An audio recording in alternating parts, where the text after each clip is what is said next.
காலங்காத்தால இது ஒரு பொழப்பு.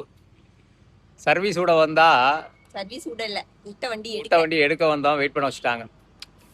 சரி பரவாயில்ல. அதுலதான் இப்ப கார்த்தியோட சொந்தக்காரங்க எல்லாம் பாருங்க அப்படி வரிசையா போயிட்டு இருந்தாங்க. சொந்தக்காரங்களை பார்த்து பயப்படுது இந்த மணி.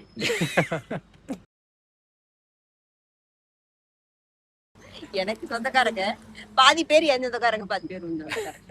இந்த இடத்துல பாத்தீங்கன்னா நாய் எல்லாம் கர்ண கொடூரமா சுத்துது. பயமா தான் இருக்குது. கப்பிடுச்சுன்னா 3 மாசத்துக்கு ஊசி போடணும்ல. அந்த பக்கத்தில் வந்து பார்த்தீங்கன்னா நாய்கள் கூட்டம் கூட்டமாக இருக்குது. அது கடிக்குமா கடிக்காதா அப்படிங்கிற பதட்டத்திலேயே அங்கே கொஞ்சம் நேரம் நின்றுட்டு இருந்தோம். நாய்களும் ஒரு உயிர் தான், அதை வந்து நம்ம தப்பாக சொல்லலை. ஆனாலும் இந்த மாதிரி இருக்கும்போது இதில் நடந்து போகிறவங்க யாராக இருந்தாலும் கொஞ்சம் கவனமாக தான் போகிற மாதிரி இருக்குது. இது கரெக்டாக எஸ்ஏபி தேட்டர் தாண்டினோடனே இருக்கக்கூடிய எமகா ஷோரூம் பக்கத்தில் தான் இந்த நாய்கள் அதிகமாக உலாவி விட்டு வருது. சரி, சர்வீஸுக்கிட்ட பைக் வந்துருச்சு. டாடா பை பை, நாங்கள் கிளம்புறோம்.